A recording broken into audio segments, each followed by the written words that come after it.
اب لوگ کہتے ہیں جناب کہ جو کہتے ہیں کہ نہیں جی پیر بنانا ہے، مرید بنانا ہے، وہ کہتے ہیں جناب یہ تو بڑی ضروری چیز ہے، پیر کے بغیر گمراہ ہو جاتا ہے بندہ، یہ بڑی ضروری چیز ہے، بڑی ضروری، جتنی وہ زور لگاتے ہیں اتنی ضروری نہیں ہوتی،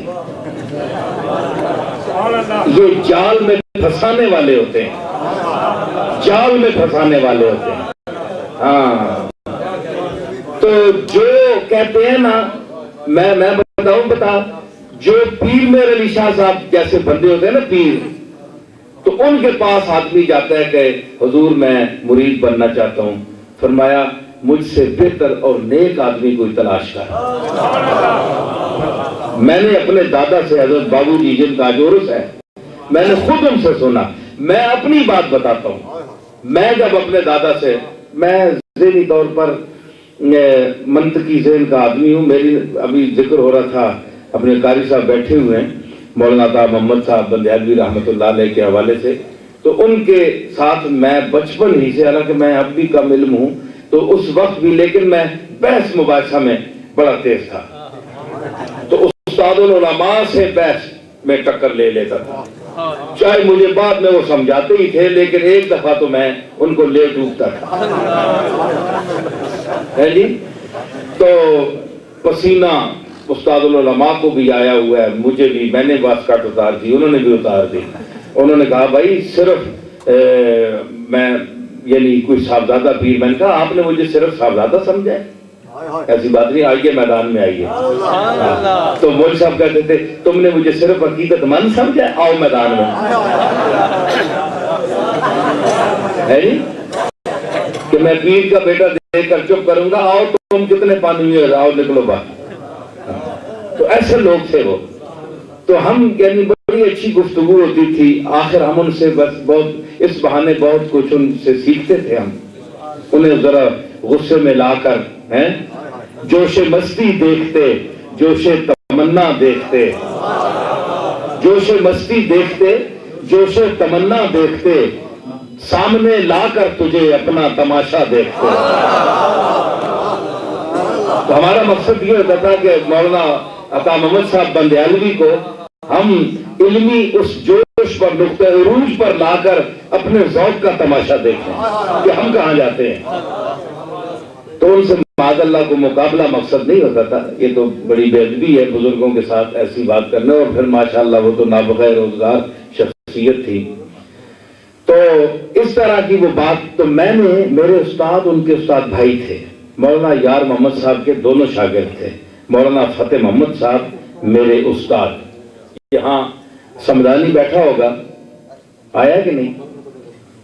اچھا، تو وہ ہاں اپنے نوشہرہ کا تھا، یہ لڑکا، وہ کہہ رہا تھا میں بھی نوشہرہ ہوں، یہ میرے استادوں کے گاؤں کے ساتھ ہے، مڑھاما کے تھے، تو وہ مجھے کہتے تھے تو اپنے دادا سے بیعت ہو جا۔ تو میں نے کہا جی کوئی ضروری ہے کہ بزرگوں کے گھر جو پیدا ہو وہ ضرور ان کو بزرگ ہی سمجھے؟ ہو سکتا ہے ضروری نہیں ہے کہ یہ بزرگ بھی ہوں، کس بات پر میں بیعت کروں؟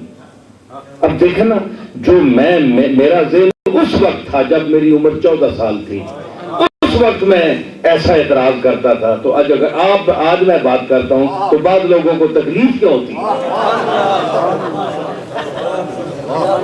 ہے جی؟ میں اپنے دادا پر یہ بات سمجھ کر گیا، تو آپ کو میں، اگر آپ کو میں نہیں سمجھ سکتا یا آپ مجھے نہیں سمجھ سکتے، تو الٹی سیدھی باتیں کرنے کا فائدہ، میں کچھ سمجھ کر آنا چاہتا ہوں، ہے جی؟ اور سمجھ کر کسی سے تعلق رکھنے کا مزہ بھی آتا ہے جی؟ ہاں، متنبی نے کہا تھا احبک یا شمس زمانے و بدرہ، احبک یا شمس زمانے و بدرہ، وَيُلَّامَنِي فِي كَالسُّحَا وَالْفَرَاقِ دُونَ۔ اے زمانے کے سورج، میں تجھ سے محبت کرتا ہوں، تو چاند بھی ہے، چودھری کا چاند بھی ہے، سورج بھی ہے حسن کا، میں تجھ سے محبت کرتا ہوں. اگر یہ چھوٹے چھوٹے فراقت جو ہیں، فرقدین ستارے جو ہیں، یہ قطب شمالی جنوبی، اس میں یہ چھوٹے چھوٹے ستارے دور سے نظر آتے ہیں، یہ اگر یعنی مطلب ہے اس نے استعارہ کیا کہ چھوٹے موٹے لوگ، سورج چاند کے سامنے تو ستارے چھوٹے چھوٹے ہوتے ہیں نا، تو میں سورج سے محبت کرنے والا ہوں، تو اگر یہ چھوٹے چھوٹے ستارے جو ہیں مجھے ملامت بھی کرے نا کہ تم کس سے محبت کر رہے ہو، تو مجھے اس کی کوئی پرواہ نہیں ہے، لگے رہیں گے، ملامت کرتے رہیں، میں نے تم سے محبت کرنی ہے.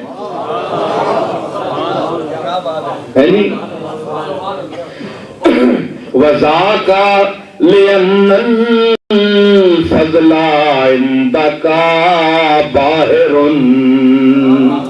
اور میری محبت کی وجہ تم سے کیا ہے کہ تجھ میں فضائل اور کمالات جو ہیں اس کے سمندر موجے مار رہے ہیں. کمالات تجھ میں بڑے بے پناہ. یہ ٹھیک ہے، ادا تھی، ناز تھا، شوخی تھی، مسکرانا تھا، غرض شریک میرے قتل میں زمانہ تھا، یہ ٹھیک ہے، لیکن یہ بات بھی ٹھیک ہے، لیکن میرے تجھ سے محبت کرنے کی جو وجہ ہے وہ تیرا کمالات میں منتہی ہونا ہے. وَذَاكَ لِأَنَّ الْفَضْلَ عِندَكَ بَاهِرٌ وَلَيْسَ لِأَنَّ الْعَيْشَ عِندَكَ بَارِدٌ.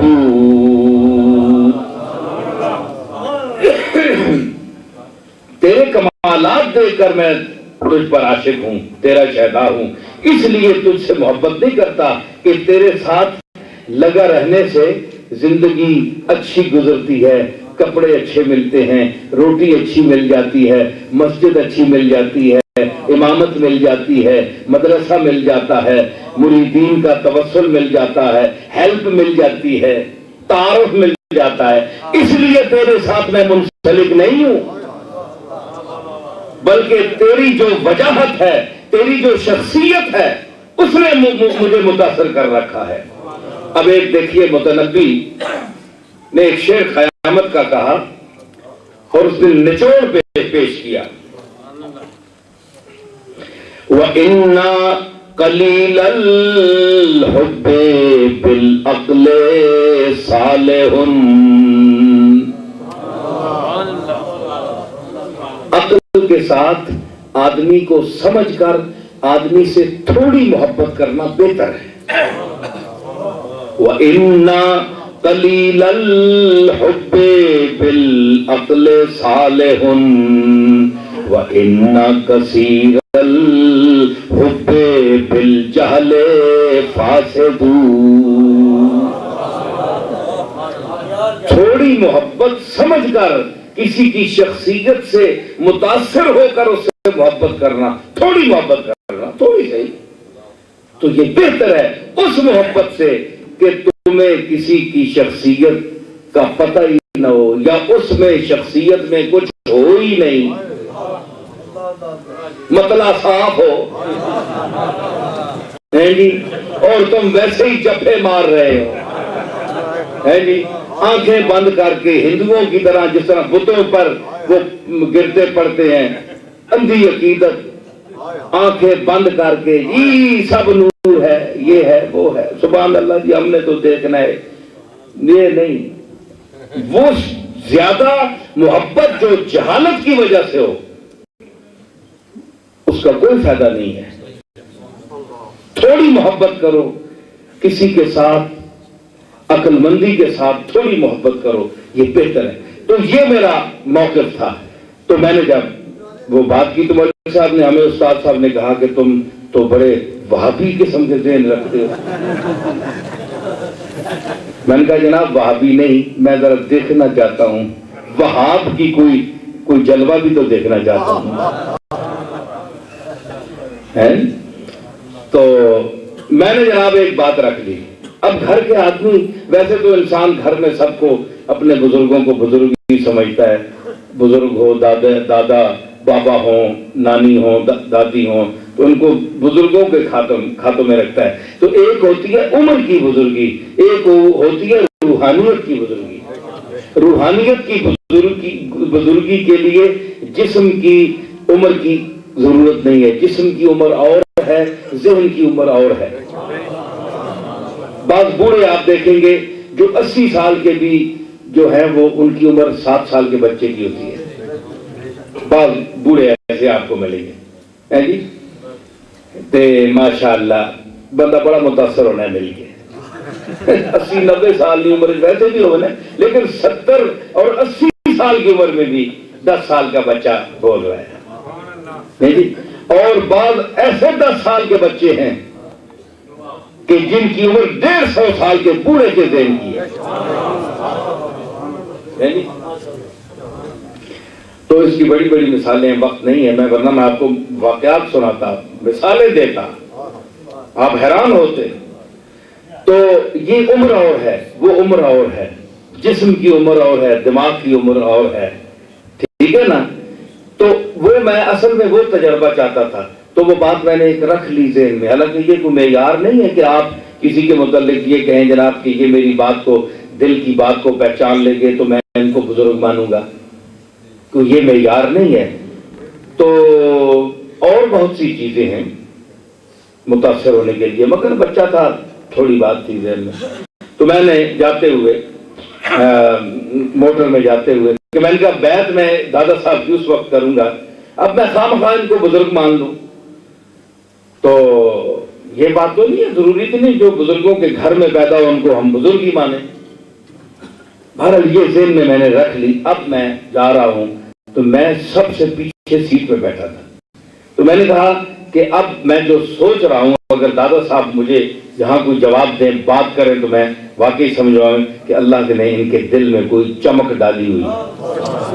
بڑی عجیب بات. ہمارے مفتی فضان صاحب میرے استاد ہیں, وہ بھی حدیث کے, تو وہ بھی نئے نئے اس زمانے میں آئے تھے بالکل. تو میرے دادا صاحب وہاں چاولہ گراج سے فارغ ہو کر نماز پڑھ کے چلتے تھے, تو گولڈا موڑ تک خاموش رہتے تھے, صرف وظیفہ پڑھتے تھے, کبھی بات نہیں کرتے تھے. اس دن بس میں نے سوچا نا, تو بغیر کسی عادت کے, کوئی عادت نہیں تھی, میں آپ کو کہہ رہا ہوں بات ہی نہیں کرتے تھے, گولڈا موڑ تک نہیں بات کرتے تھے. یوں مڑ کے دیکھا پیچھے, کہنے لگے کون کون بیٹھے ہیں, نام لیا گیا.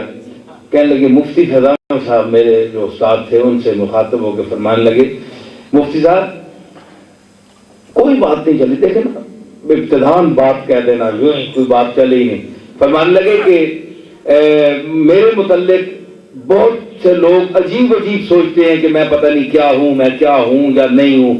میں تو ایک آوارہ جیسا آدمی ہوں, اللہ کا ایک گناہگار بندہ ہوں, مجھے تو اپنے کرم سے وہ بخش دے تو میں اس کو بھی اپنے لیے بڑی بات سمجھوں گا. لوگ مجھے کیا کیا سمجھتے ہیں, میں تو مٹی کے برابر بھی نہیں. بس یہ کہہ کر خاموش ہو گئے. بس جناب مجھے بڑی شرمندگی ہوئی. میں نے کہا بھائی یہ بندہ تو ہے, اس میں کچھ ہے. بس صبح میں گیا جناب, وظیفہ پڑھ رہے تھے, میں نے بیعت کے لیے. تو مجھے دادا صاحب کہنے لگے کہ تم بھائی پڑھے لکھے آدمی ہو, کوئی اچھا آدمی سمجھو, تلاش کرو, میں تو گناہگار ہوں, میں اس قابل نہیں ہوں. تو انہوں نے کہا جناب میں تو گناہگار آدمی ہوں, تم پڑھا لکھا آدمی ہے, تو کسی اور کے پاس جاؤ. تو میں جناب پھر چلا گیا, بڑی منت سماجت کی بڑی, مگر انہوں نے بیعت نہیں فرمایا. 3 سال میں اس کے در پہ رہا. آخر پھر مجھے مدینہ شریف میں, اور جڑا بڑھا آوے کی سب باہر ہی بیٹھا ہو, اور جو اور خبردار کو اٹھے ایک کم خراب کرنے ہو سارے.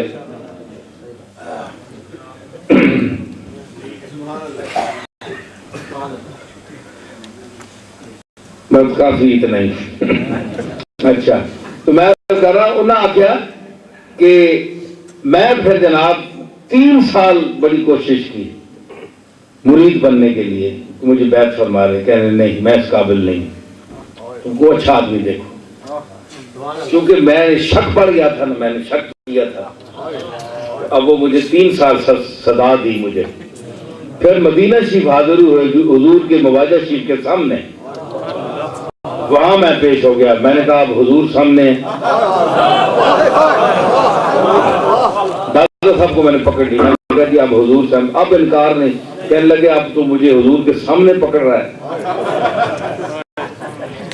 وہاں میں نے آپ نے مجھے مشرف فرمایا، مرید کیا، اور پھر وہیں دیکھے حضور کا کرم، دیکھیے کرم بالائے کرم، کہ ایک اور وہاں ایک آدمی تھا، اس نے کہا میں مرید ہوا تو اس نے کہا سرکار میں آپ کے پوتے نصیر الدین کا مرید ہونا چاہتا ہوں۔ باؤ جی نے کہا اس کو ابھی اجازت نہیں، ابھی یہ پڑھ لے، تعلیم کا دور ہے، ابھی نہیں۔ اس نے کہا نہیں جی حضور کی جالی کے سامنے میں واسطہ دیتا ہوں۔ باؤ جی میرے دادا نے کہا اچھا اس کے ہاتھ پر ہاتھ رکھو اور اس کو بیعت کرو، وہیں مجھے اجازت بھی مل گئی۔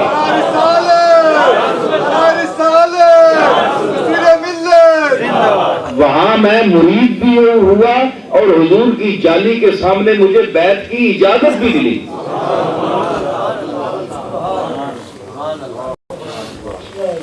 سمجھ آئی؟